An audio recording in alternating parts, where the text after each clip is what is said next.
Hello everyone, this is Geeta Bhatt. So today we will discuss previous question paper for PGT chemistry. Okay PGT chemistry KVS के PGT chemistry के लिए आज हम कुछ previous questions को discuss करेंगे. जैसे कि मेरे पास रिक्वेस्ट आई थी कुछ स्टूडेंट्स की जो इस बार केवीएस पीजीटी की तैयारी कर रहे हैं, तो उन्होंने ये बोला कि मैम प्लीज आपकी ये करवाएं, क्या प्रीवियस क्वेश्चंस करवाएं. और प्रीवियस क्वेश्चन करना हाँ मैंडेटरी भी है भाई, बहुत जरूरी है, तब आपको पता चलता है कि क्या है, कैसे पढ़ना है. फिर दूसरा ये होता है कि उन क्वेश्चन से ही आप और भी नए क्वेश्चंस निकाल सकते हैं, तो इसीलिए प्रीवियस क्वेश्चंस बहुत मैंडेटरी है, ठीक है, करना. हम डिस्कस करेंगे आज प्रीवियस क्वेश्चंस को. सबसे पहले चीज बता दूं मैं कि जो प्रीवियस पेपर है मेरे पास, एक्चुअली जो प्रीवियस पेपर है मेरे पास उसको हम डिस्कस करेंगे, और भी जितने केवीएस के प्रीवियस पेपर हैं उनको हम आज डिस्कस करेंगे. अगर हम देखें कि जैसे कोई एक क्वेश्चन है, माना फर्स्ट क्वेश्चन आ रखा है कोई भी केवीएस पीजीटी केमिस्ट्री में, तो उस क्वेश्चन के 4 ऑप्शन होंगे, जैसा कि यहाँ पर लिखा हुआ है. इस तरह से 4 ऑप्शन होंगे, तो राइट आंसर तो हम बताएंगे ही. उसके बाद हम उसको एक्सप्लेन करेंगे, डिस्कस करेंगे कि कैसे भाई यही राइट आंसर है, ठीक है, जो कि आपको समझ में आए. और इसी क्वेश्चन से, यानी कि ये जो एक एग्जाम्पल है, इसी क्वेश्चन से आप 4 नए क्वेश्चन को और सीखें, और जो नए बच्चे भर रहे हैं केवीएस के एग्जाम्स को पीजीटी के लिए, उनको बेनिफिट हो, वो और नए क्वेश्चंस को भी सीख सके यहाँ से, ठीक है. आइए बिना टाइम वेस्ट करे हम डिस्कस करते हैं, ठीक है. तो सबसे पहले जो आपका क्वेश्चन है, फर्स्ट क्वेश्चन है ये प्रीवियस ईयर का for KVS PGT chemistry. The pair of optical isomer of glucose that differ in their configuration only around C1 atom are called. ठीक है, ये क्वेश्चन आया हुआ था. जो ग्लूकोज की ऑप्टिकल आइसोमर्स होते हैं उनका कॉन्फ़िगरेशन एक C1 कार्बन पर डिफरेंट होता है, उसको क्या कहते हैं?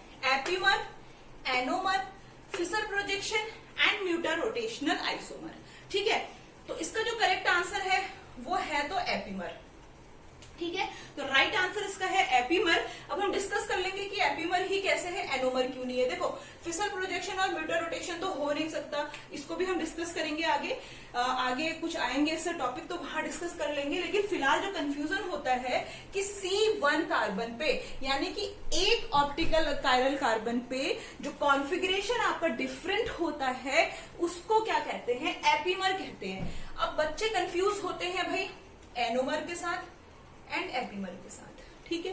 But here the right answer is epimer. तो फर्स्ट ऑफ ऑल आप इसे नोट डाउन कर लो, एक नोट्स बना लो अपने प्रीवियस ईयर करके पीजीटी के लिए, और उसे नोट डाउन करते चलो. ये फर्स्ट क्वेश्चन है केवीएस पीजीटी के लिए, ठीक है, प्रीवियस ईयर का. तो फर्स्ट ऑफ ऑल आप इसे नोट डाउन करो, और उसके बाद मैं आपको बताती हूँ कि एपीमर क्यों हुआ इसका राइट आंसर, ठीक है. अब देखो क्वेश्चन मैं इसे रब कर दे रही हूं यहां से. तो क्वेश्चन आपको समझ में आ गया कि क्या है. क्वेश्चन ये आया हुआ है प्रीवियस ईयर में, फर्स्ट क्वेश्चन ही है वो, ये था कि जो ग्लूकोज के जो ऑप्टिकल आइसोमर होते हैं उनका कॉन्फ़िगरेशन C1 यानी कि 1 कार्बन पे, यानी कि एक कोई भी कार्बन पे अगर डिफरेंट हो तो उनको क्या कहा जाता है, ठीक है. यहाँ ग्लूकोज की बात की हुई थी, तो यानी कि C1 कार्बन पे जो डिफरेंस होता है उसको हम एपीमर कहते हैं. तो अब हम डिस्कस कर लेते हैं कि एपीमर और एनोमर के बारे में, और यहाँ से हम कुछ और नए क्वेश्चंस को भी सीख लेंगे, ठीक है. तो सबसे पहले हम डिस्कस करते हैं एपीमर, उसका आंसर था. तो एपीमर क्या होते हैं, ठीक है. सबसे पहले ध्यान रखना, जो एपीमर होते हैं इन्हें स्टीरियो आइसोमर्स भी कहते हैं, ठीक है. स्टीरियो आइसोमर्स, ये बहुत इंपॉर्टेंट चीज है, यहां से पूछा जा सकता है कभी कभी कि स्टीरियो आइसोमर्स कौन होते हैं, एपीमर्स होते हैं, एनोमर्स होते हैं, या कोई भी और एग्जांपल होगा. तो स्टीरियो आइसोमर आपके एपीमर होते हैं, और ये होते क्या है? Differ in configuration at only one chiral carbon, at only 1 chiral carbon, ठीक है. तो एपीमर क्या, नोट करते चलना, समझते चलना, ठीक है.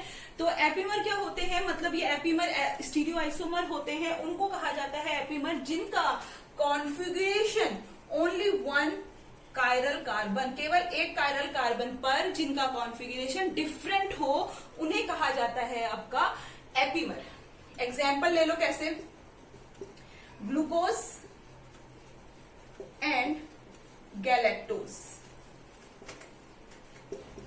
Okay, glucose and galactose both are epimer of each other. ये दोनों क्या होते हैं, एक दूसरे के एपीमर होते हैं। अब देखो कैसे होते हैं। सबसे पहले हम स्ट्रक्चर बना लेते हैं ग्लूकोज का।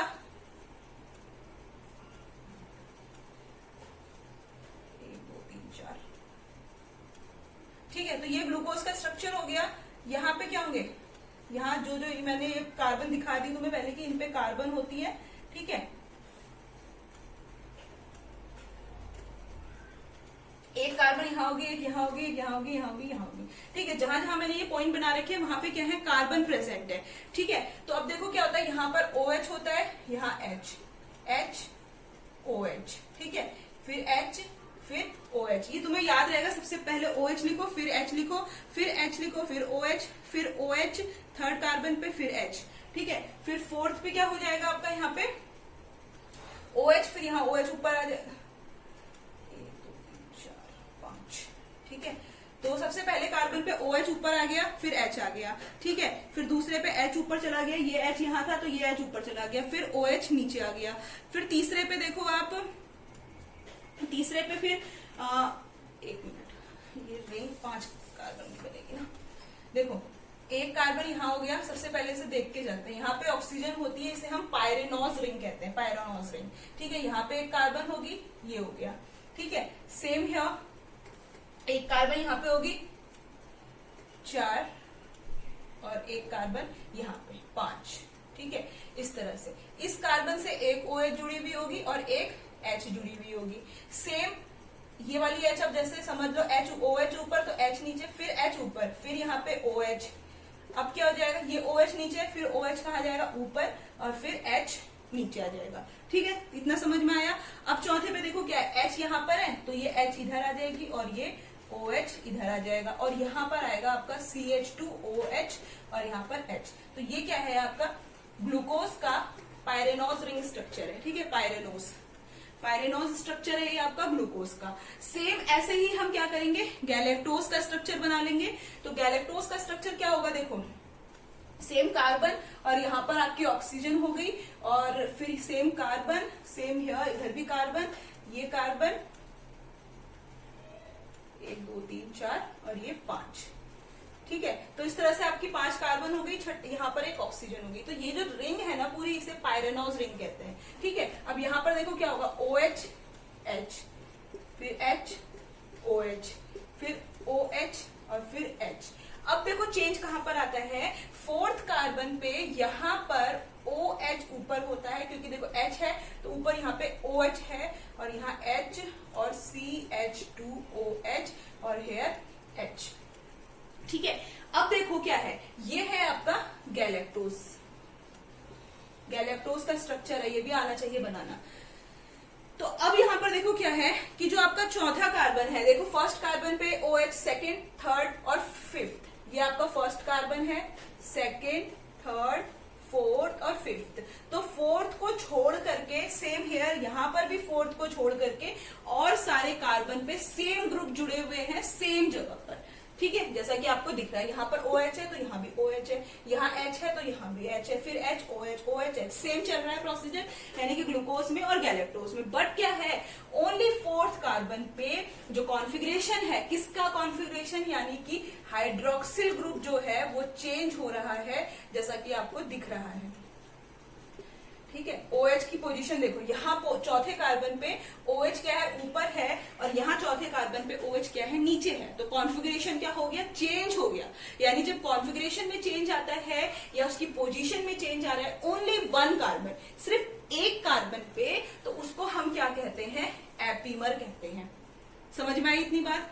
क्या, जब सिर्फ एक कार्बन पे डिफरेंस हो ग्रुप का, जो भी ग्रुप जुड़ा हुआ है, तो यहाँ पर हाइड्रोक्सिल ग्रुप का चेंज हो रहा है, हाइड्रोक्सिल OH ऊपर है एंड यहाँ OH नीचे है, ठीक है। तो इस टाइप का जो कॉन्फ़िगरेशन होता है उसे हम क्या कहते हैं, एपीमर कहते हैं। हमने डेफिनेशन में क्या पढ़ा था, configuration at only 1 chiral carbon differ configuration, यानी एक कायरल कार्बन पे जब कॉन्फ़िगरेशन डिफरेंट होता है तो उसे क्या कहा जाता है, एपीमर कहा जाता है। तो ये बात आपकी समझ में आ गई होगी जहां तक मुझे लगता है। नोट डाउन कर लेना, इसे स्ट्रक्चर की भी प्रैक्टिस करना, ग्लूकोज एंड गैलेक्टोज, ये पायरानोज रिंग स्ट्रक्चर है इसका, ठीक है। अब हम डिस्कस कर लेते हैं इसमें एक चीज और, जैसे कि पूछा गया है इसमें क्वेश्चन में क्या था कि ओनली वन कायरल कार्बन, ठीक है। तो अब देख लो कि वन कायरल कार्बन क्या होता है, कोई भी एक ऐसा कार्बन जिससे जुड़े हुए 4 एटम जो हो वो डिफरेंट हो। माना ये कार्बन है, इससे OH जुड़ा हुआ है, here H and here Cl and here Br, तो इस टाइप का ये कार्बन है, ठीक है। इस कार्बन से चारों एटम क्या है, डिफरेंट है, दिख रहे हैं जैसे कि आपको, ठीक है। तो इस कार्बन को हम क्या कहेंगे इस time, this is chiral carbon, ठीक है। ऐसा कार्बन जिसपे चारों एटम डिफरेंट हो उसे क्या कहा जाता है, कायरल कार्बन कहा जाता है। तो कायरल कार्बन यहाँ पर आया था ना, तो हमने पता चल गया कि कायरल कार्बन क्या होते हैं, ठीक है। अब एक क्वेश्चन और बनता है यहीं से कि जो ग्लूकोज और गैलेक्टोज है आपका, ठीक है। ग्लूकोज का स्ट्रक्चर हम ये भी बना, ऐसे भी होता है ग्लूकोज का स्ट्रक्चर, शायद पता होगा आपको, 6 कार्बन होते हैं, ठीक है, 3, 4, 5 और 6 पे हो जाएगा CH2OH, ठीक है। ये क्या है आपका ग्लूकोज का स्ट्रक्चर है, यहाँ पर OH हो गया H, ठीक है। ये तो पता होगा आपको, पहले जो सेकंड कार्बन होता है उस पे OH होता है, ठीक है, फिर H, OH, OH। अब देखो H के अपोजिट में आप OH लिख लो, OH के अपोजिट में H, फिर OH के अपोजिट में H।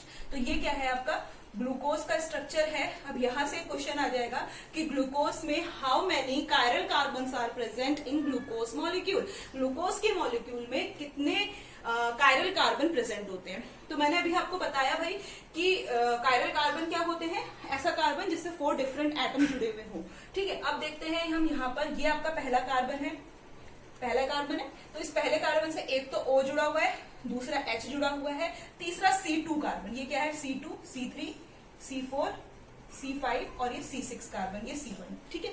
तो ये 6 कार्बन होते हैं ग्लूकोज में, ठीक है। तो ये हो गया, तो 1 पोजीशन पे यानी कि पहले कार्बन पे एक O है, एक H है और एक C2 है, यानी कि सिर्फ 3 डिफरेंट ग्रुप है, चौथा ग्रुप नहीं है। इट मींस जो फर्स्ट कार्बन है ये आपका कायरल कार्बन नहीं होगा। सेम है, C2 को देख लेते हैं। C2 पे देखो क्या है, एक OH ग्रुप है यानी कि OH है प्रेजेंट है, दूसरा H है, तीसरा इसी C2 से क्या जुड़ा हुआ है, C3 कार्बन जुड़ा हुआ है, C3 एंड इसी का C2 से कौन सा कार्बन जुड़ा हुआ है, C1, तो C1, तो यानी कि ये एक C2 है, C2 कार्बन है जिससे 4 डिफरेंट एटम जुड़े हुए हैं, तो ये क्या हो गया आपका कायरल कार्बन। स्टार कर लेते हैं। C3 को देखो, C3 में भी सेम ये OH है, H है, C2 है और फिर C4 है, तो ये सेम हो गया OH, H, C2 and C4, ठीक है। तो C3 भी आपका क्या हो गया, कायरल कार्बन हो गया, ठीक है। C4 को देख लेते हैं। C4 से देखो क्या जुड़ा है, OH और H, तो OH और H, फिर इससे जुड़ा है C3, फिर इस C4 से क्या जुड़ा हुआ है, C5, so we write C5, तो 4 कायरल कार्बन यहाँ पे भी मिल गए, तो ये भी क्या हो गया आपका कायरल कार्बन है। अब 5th पे देखो C5 पे एक OH एक H, OH H, 2 तो मिल गए। C5 से ही क्या जुड़ा हुआ है, C4, तो ये भी डिफरेंट है, C4 है क्योंकि वो, ठीक है। एंड C5 पे देखो क्या जुड़ा हुआ है, C6 भी जुड़ा हुआ है, यानी कि C6, तो हेयर C5 पे भी आपको 4 डिफरेंट एटम मिल रहे हैं, यानी कि C2, C3, C4, C5, ये क्या है आपके कायरल कार्बन है। सो रिजल्ट क्या मिला आपको कि ग्लूकोज की अगर बात करें तो ग्लूकोज में 4 कायरल कार्बन होते हैं। कितने कार्बन होते हैं ये क्वेश्चन पूछा जा सकता है कि how many chiral carbon are present in glucose. So आप लिखेंगे कि 4 कायरल कार्बन, ठीक है। समझ में आ गया होगा कैसे, अभी हमने जैसे यहाँ बता दिया आपको C2, C3, C4, लेकिन अगर C6 पे देखो ना, तो C6 पे देखो कायरल कार्बन नहीं है, क्योंकि एक तो ये देख लेंगे, चलो ये H2 पे इधर लिखोगे, एक H2, एक OH, एक C5, लेकिन तब भी 3 हो रहे हैं। सेम ऐसे ही पहले कार्बन पे भी सिर्फ 3 डिफरेंट एटम मिल रहे हैं, तो पहला और 6 कार्बन जो है वो कायरल कार्बन नहीं है ग्लूकोज के मॉलिक्यूल में, लेकिन C2, C3, C4, 5 ये क्या है, सारे आपके कायरल कार्बन है, क्योंकि इनसे 4 ये डिफरेंट ग्रुप जुड़े हुए हैं। सो आई होप आपको समझ में आया होगा, इसे नोट डाउन करें, और अगर आपको समझ में आया है तो कमेंट कर सकते हैं आप कि कैसी लग रही है आपको क्लास। और एक क्वेश्चन अब आपको मैं दूंगी, ये नोट डाउन कर लेना इसे, ठीक है। अब जो है ये जैसे आपको समझ में आ गया, तो आप मुझे कमेंट में करके ये बताएंगे कि गैलेक्टोज जो है, गैलेक्टोज का मैं स्ट्रक्चर बना देती हूँ, और गैलेक्टोज में आप ये बताएंगे कि कितने कायरल कार्बन प्रेजेंट हैं, ठीक है, तो गैलेक्टोज का स्ट्रक्चर होता है C double bond O H। Same यहाँ पर भी क्या होते हैं, 6 कार्बन होते हैं, 1 2 3 4 5 और CH2OH होता है। बस यहाँ पर देखो क्या होगा, देखो वहां पर ग्लूकोज में लास्ट के जो 2 कार्बन पे उनपे OH ग्रुप सेम साइड पर था, ठीक है। इसमें क्या होता है, OH ग्रुप यहाँ पर होगा, फिर यहाँ पर होगा OH ग्रुप, फिर क्या होगा, जैसे इस पे OH ग्रुप है, ठीक है, फिर जस्ट इसके ऊपर भी क्या हो जाएगा, यहाँ पर OH ग्रुप होगा और यहाँ OH H, ठीक है। बस OH की पोजीशन को ध्यान रखो, उसके बाद डिफरेंट साइड पे तो H ही आना है। तो ये क्या है आपका गैलेक्टोज का स्ट्रक्चर है। ग्लूकोज में क्या हो रहा था, इन दोनों पोजीशन पे सेम पोजीशन, मतलब इन दोनों कार्बन पे सेम पोजीशन पे OH था, लेकिन गैलेक्टोज में OH की पोजीशन क्या है, डिफरेंस की पोजीशन में डिफरेंस है, ठीक है। तो अब आप बताएंगे कि इसमें कितने कायरल कार्बन है कमेंट करके। अगर आपको ये बात समझ में आई कि कायरल कार्बन हमने कैसे देखे ग्लूकोज में, सेम ऐसे ही आपको यहाँ बताने हैं कितने कायरल कार्बन है और कौन कौन से नंबर पे कौन कौन से कार्बन जो है वो कायरल है। यानी कि ये 1 है, 2 है, 3 है, 4 है, 5 है, जैसे 6 कार्बन, ठीक है। तो आप ये बताएंगे मुझे कमेंट करके अगर आप तक ये बात पहुंच गई। इसे नोट डाउन करें, इसे आप कमेंट में जरूर करेंगे, ठीक है। नेक्स्ट अब हम डिस्कस करते हैं एनोमर। तो एपीमर के बारे में आई थिंक आपको आ गया होगा कि एपीमर क्या होते हैं, हमने बता दिया, समझ में आ गई होगी आपको बात, ठीक है। अब एनोमर को डिस्कस कर लेते हैं, जिसमें दूसरा कंफ्यूजन होता है। एनोमर जो होते हैं अगर देखें ना, एक्चुअली एनोमर जो होते हैं आपके एपीमर ही होते हैं, मतलब एपीमर ही एक्चुअली क्या होते हैं, आपके एनोमर होते हैं।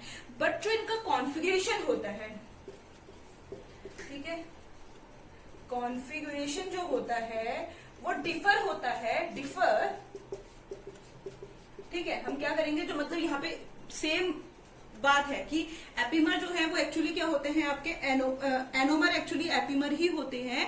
और इनको बट डिफरेंस जो आता है वो ये आता है कि कॉन्फ़िगरेशन जो होता है इनका डिफरेंस होता है एट द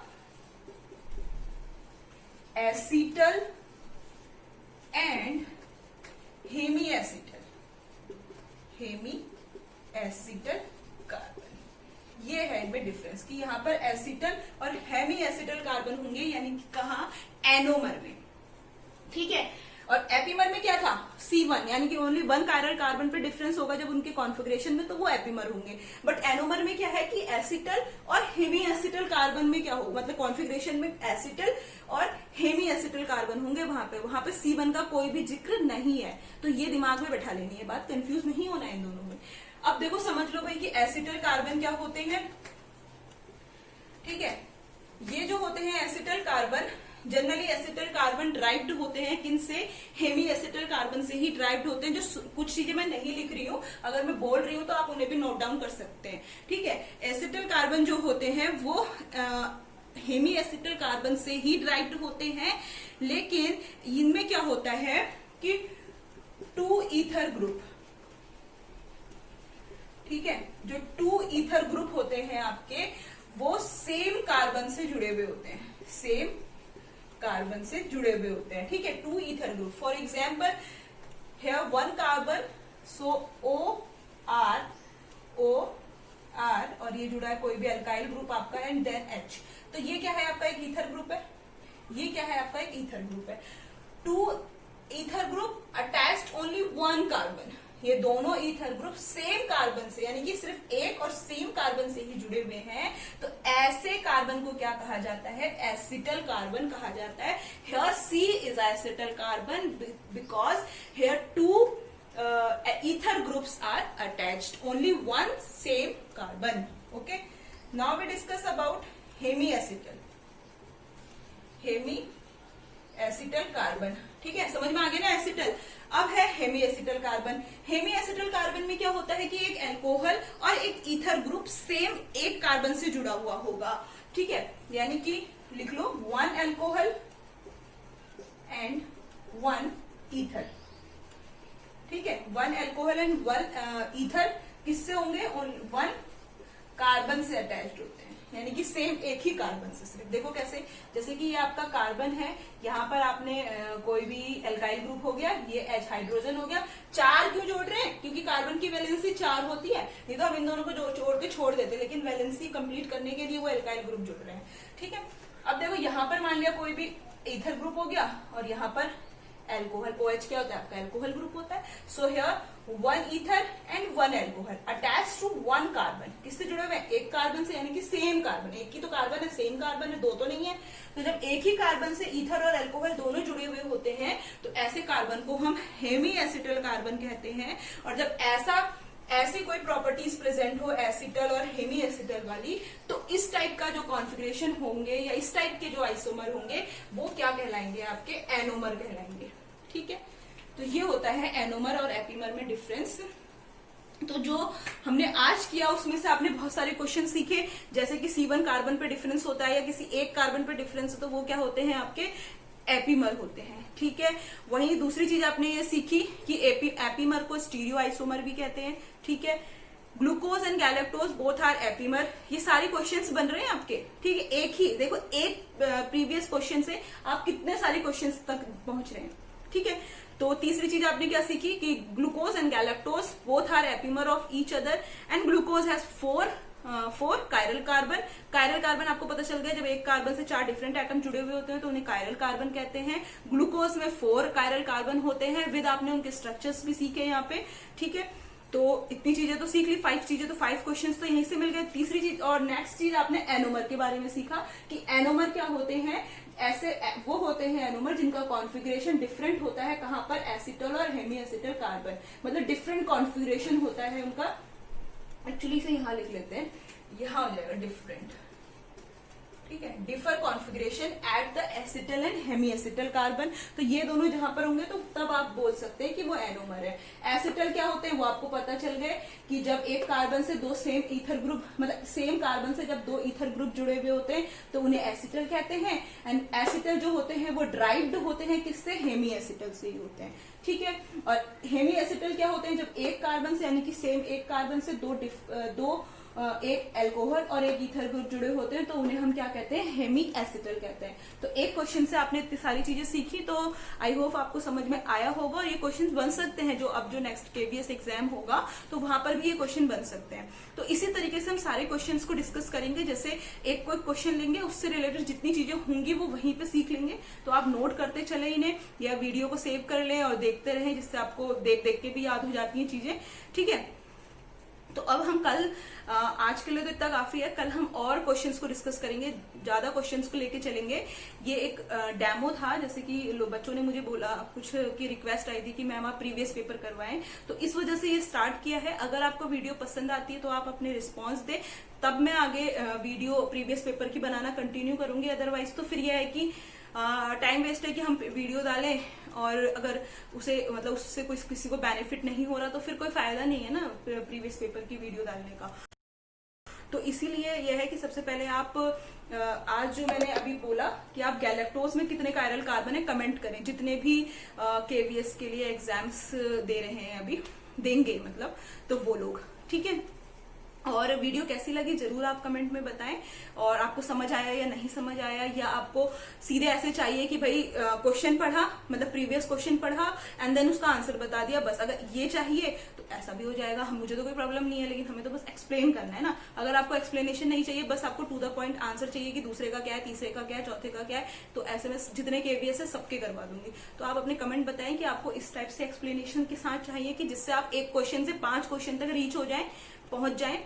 ठीक है, तो अगर ऐसा चाहिए तो आप बताएं और कमेंट जरूर करें। And first of all like share and subscribe जरूर करें चैनल को, जिससे जितने भी कैंडिडेट हैं वो नॉलेज ले पाए और प्रीवियस पेपर को सॉल्व करके, या हमारी और सीरीज भी चल रही है, टॉपिक वाइज भी चल रही है, सिलेबस भी मेंशन है, तो वो सबको फायदा हो। तो आप प्लीज वीडियो को जितना हो सके उतना शेयर करें और कमेंट करके जरूर बताएं कि आपको वीडियो कैसी लगी। और ये फर्स्ट क्वेश्चन था, इस फर्स्ट क्वेश्चन से देखो हमने 6 क्वेश्चंस को सीखा है आज। ठीक है, तो इस तरह से हम बहुत सारे क्वेश्चंस कर लेंगे केवीएस में। अगर हम 4-5 पेपरों को करें तो बहुत सारे क्वेश्चंस को कर लेंगे। तो आप बताएं कि कैसा लगा। सो आज के लिए तो आप थैंक यू।